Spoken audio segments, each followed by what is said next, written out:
Let's talk about these hoes over at GLAAD. So the 35th annual GLAAD Media Awards took place in New York City, and this was on Saturday. So singer and talk show host Screamer for Hudson and country singer Orville Peck were honored. And shout out to my friend, oh my God.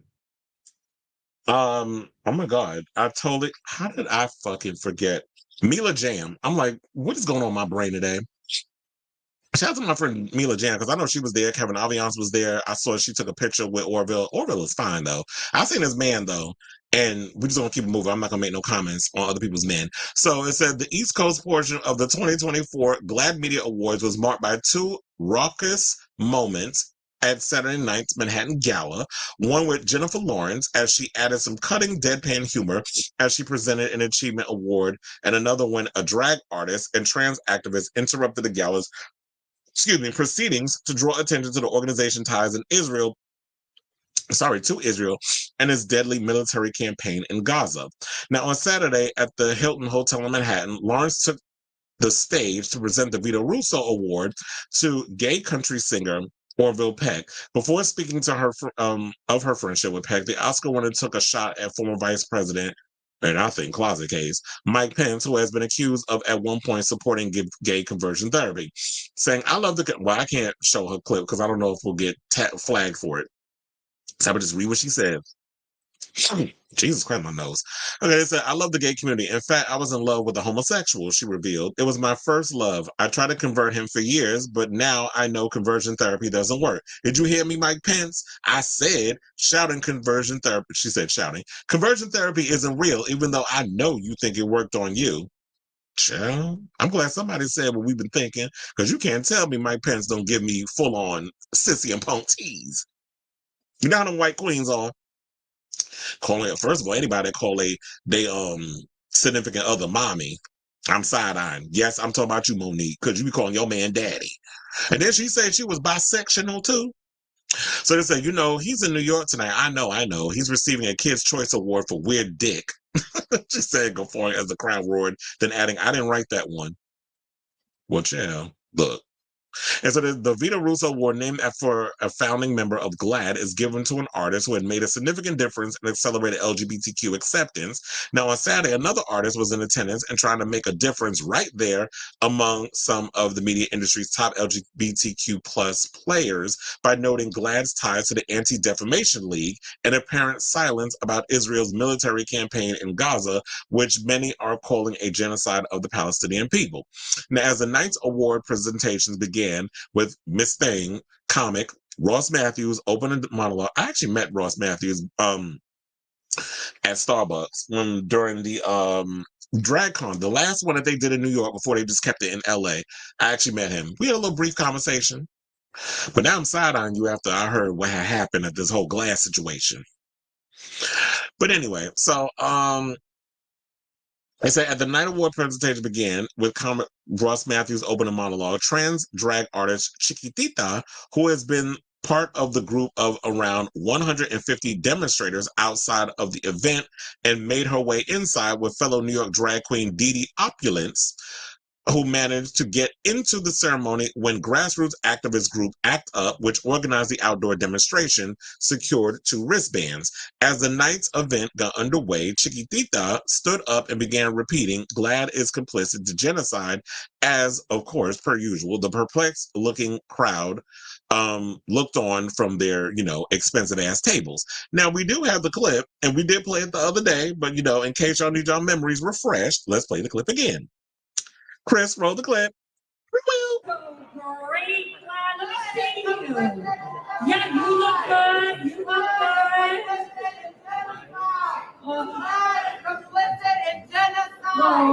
GLAAD is complicit in genocide. GLAAD is complicit in genocide. GLAAD is complicit in genocide. GLAAD is complicit in genocide. So great, glad to They all look lost and confused up in there. Like everybody's like, "What's happening? Oh my God, what's happening?" But and then look, it says, speaking with a Hollywood Reporter, Chiquitita said she knew the right moment had come just before RuPaul's Drag Race judge Ross Matthews took the stage, saying this was just after a video had played throughout the banquet hall in which a person was speaking about how drag queens have been at the forefront of protests for rights for decades, saying it was something like drag queens throughout history fighting for equal rights and shit, she said by phone. And then it was as soon as I heard what the video was, I was like, oh, this is meant to be like this. I have to do this. I cannot not do this right now. Once they said Ross Matthews, I had no idea what was about to come up on that stage. I was like, this could not be more. This is this. Oh, I think they said this could not be more perfect. So Chiquitita told THR that her act of protest was met by dead silence. But was she surprised? From the room full of LGBTQ supporters on Saturday. From the stage, Matthews then reminded the crowd that this is America and we have free speech here, she recalled. And so basically, we have to listen to everyone's opinion, no matter whether we agree with them or not.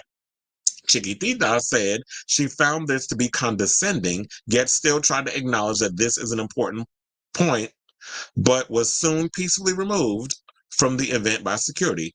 DD Opulence had already been removed. Now, on the way out, she says GLAAD event organizer yelled at her that the organization is not complicit in genocide. Chiquitita, who recently appeared on the Netflix series Glamorous, I love that show, and I was so mad that they canceled it. Hold on, because I lost my spot. Okay, so there's a Chiquitita who recently appeared on the Netflix series Glamorous, was also the MC at the protest outside GLAAD's big night in New York, which included speeches from queer Palestinian activists and artists, healthcare workers, and organizers working to aid Gaza refugees in Egypt. At the same time, a 40-foot-long banner read, "New York loves Gaza," was unfurled from the 42nd floor of the New York Hilton Midtown, where Saturday night's events was held. This was a direct response to an email campaign that we launched at GLAAD over a month before to please break their silence and to take a firm stance with the Palestinian people. Ariel Freelander, an ACT UP member since 2018, told The Hollywood Reporter by phone. She added that it was Vito Russo, whose namesake award Lawrence presented that night, who directly inspired the activist group to organize a pro-Palestinian demonstration. Russo talked about how living with AIDS is like living through war that nobody sees and nobody knows is happening. This is what Freelander said, referring to a speech the ACT UP founder made at a 1988 demonstration. Even more than 60,000 people had died of AIDS, leading some to compare the epidemic to a genocide, which it kind of was. Well, I've heard people who I know from that generation referred to AIDS as they were called the AIDS Holocaust. And I know some people get mad over it. I'm like, Holocaust is just basically, something that basically takes out a whole bunch of people, like a genocide. So there's no specific ownership of the word, I feel, but Jews, they love to occupy some stuff. So it is what it is, but whatever. So it kind of is like that. So one of the things I don't like, that particularly I feel like when it comes to GLAAD, is like GLAAD and all these other organizations, these mainstream queer organizations, I feel like a lot of times they have forgotten over the years who they are.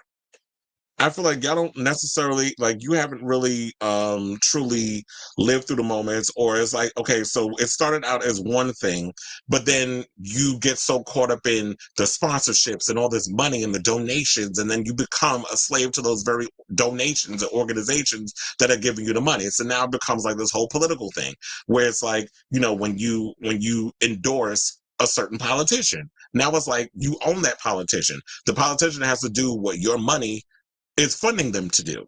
And I feel like that's kind of what GLAAD has become, which is why I haven't really been giving them my coins for the longest. Like, even at one point when I saw that my friend Lady Bunny had posted this article the first time, I had written, and it's gotten over almost 100 likes on her page.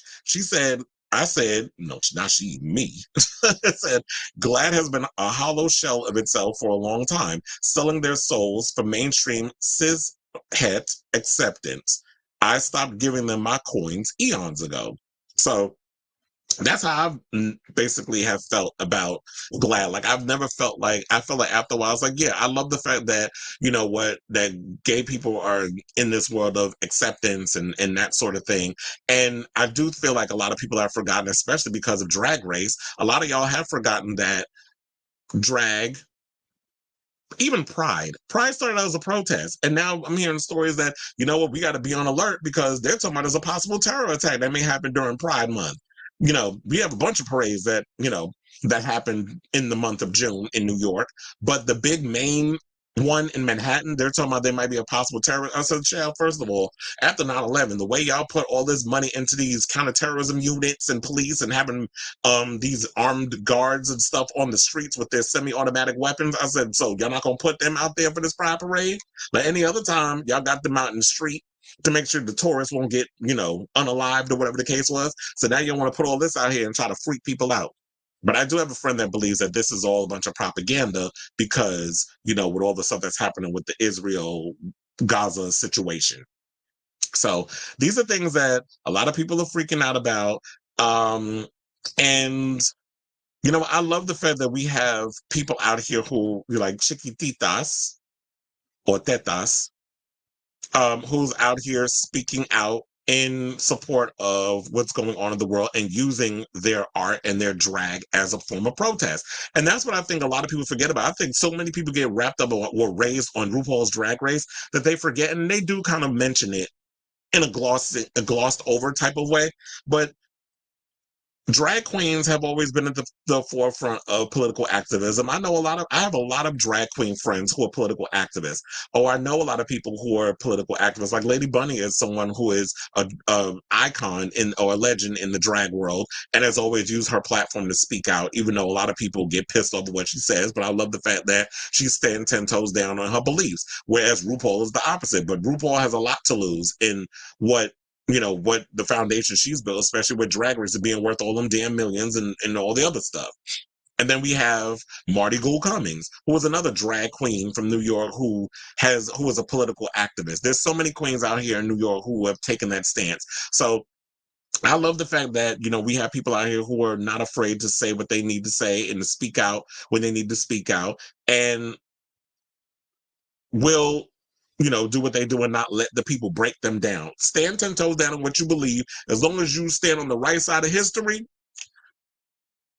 you can't be steered in the wrong direction. I truly feel that people who stand on the right side of history are always the ones that get ostracized or dogged down. Martin Luther King, Malcolm X, so many other political figures were kind of looked down, or civil rights leaders were always kind of like looked down and treated like shit. And people didn't accept them or respect or value what they were doing until they were no longer on the earth. So you know what they say, if you don't stand for something, you fall for anything. So that's what I truly believe. But let me know what you guys think about this story down below, because I definitely want to hear your thoughts on the whole thing of the GLAAD Media Awards and a lot of these organizations. It's like, yeah, if you're going to walk the walk and talk about drag as the foundation and drag started as a political thing, if you're going to sit up here and praise Vito Russo, but you're not going to literally, just because you think it's all pomp and circumstance, but you're not really going to walk the walk of what Vito Russo stood for, what